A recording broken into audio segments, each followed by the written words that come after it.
All Go right, ahead. roll it. Let's do it. Let's talk about this deal. Largest LBO we've seen in some time, and in many ways shocking, including to me, having followed what I was aware of talks that began early in the fall, frankly. You have to compliment Sycamore on their tenacity here, because there were any number of impediments here. In fact, so many that when I originally heard about the talks, I chose not to actually even report on them, in part because I didn't want to send the stock up for a deal that in my mind would never happen. Why? Well, challenges in retail. Opioid litigation still out there with a big potential settlement.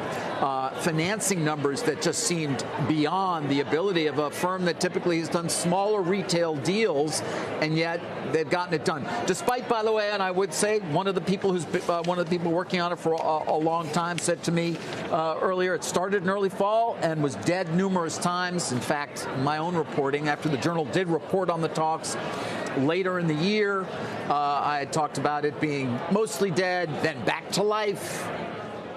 And here it is. Let's give you the details on the deal itself, as extraordinary as it is, just to actually be talking about it in part, because it's interesting and includes some kind of new things that we haven't seen, Jim. Yeah, talk about it's that. $11.45 a share in cash, right? That's what you're getting. It's in that way a typical LBO. It is a bit of a premium over the current stock price, but even more so over at least what the stock price was prior to when the Journal did report on these talks. And again, even since then, they've been on, they've been off, they've been on, they've been off, but they got to the finish line. And it includes this thing they're calling a divestiture asset proceed right.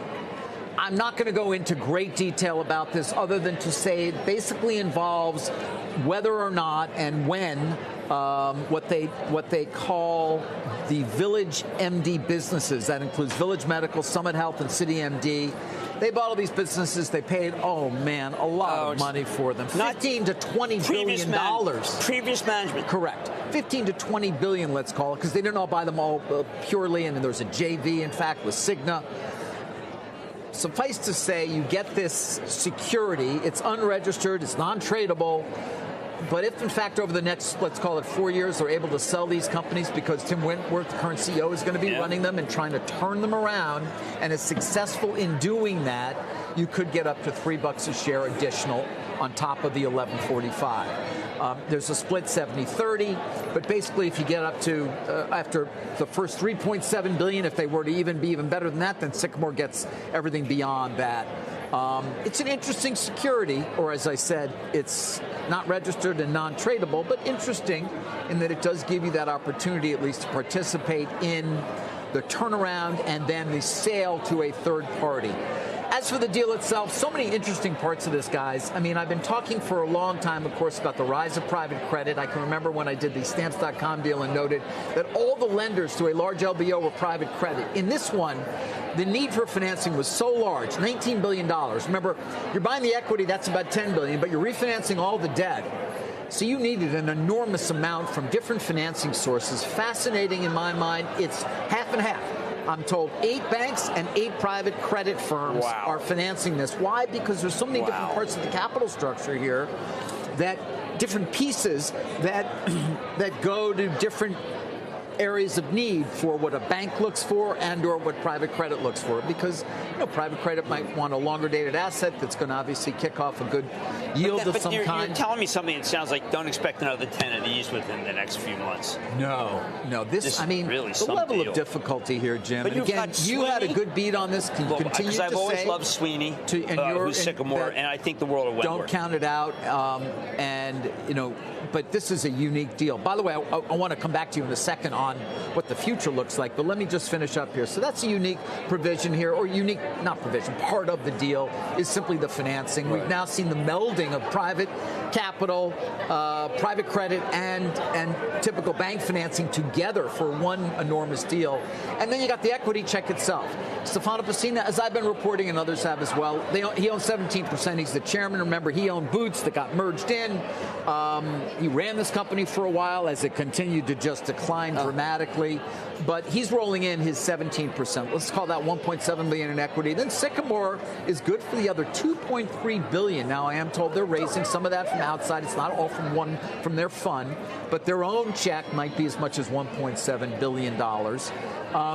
And again, something that many said, how are they going to do that given they've never come anywhere near that kind of allocation for a deal? So they get there. They include this very interesting, let's call it DAP right. We'll see, in fact, whether that actually can pay out. Get some upside. I like that. What I come back to, I guess, is the question as to whether this deal has a real chance of being successful. Can they turn around Walgreens? We talk often about the pressure from Amazon, of course, that has taken such a toll. The fact that so much in a Walgreens, at least, is under lock and key.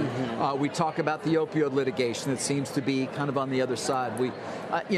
That said, Boots, not bad. Great asset. Their Shields asset is actually doing quite well.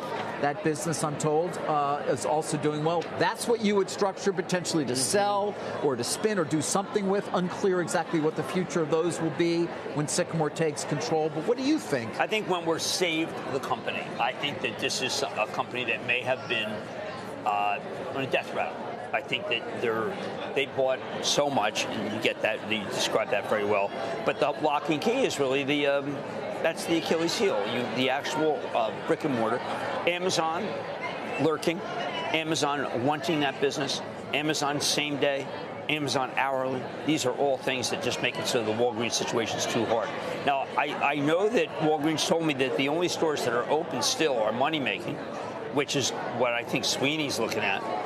And I do think that Wentworth gave you some upside, which is terrific. I'm sure the people who are mad at Wentworth because he sold so low, so to speak. I think he saved it. I think he saved the jobs. I'm proud of what he did. Yeah. And again, they're not talking about a close, obviously, till late this year.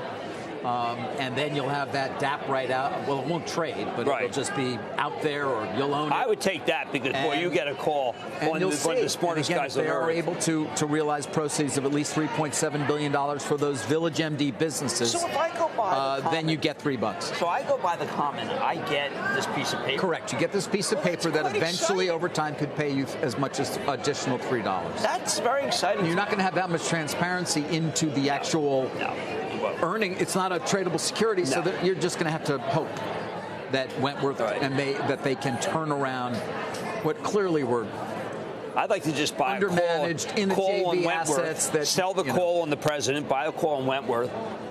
Don't sell the put on the president. Also, that could be deadly. An enormous deal for Sycamore, a retail-focused LBO shop that has never done a deal anywhere near approaching the size of this one. But kudos to them. They must have worked their butts off in getting this thing, which, again, so many times seemed to be on death's door, but ultimately made it to the finish line. No, that's the takeaway. Yeah. That was a fabulous report, David. Fabulous.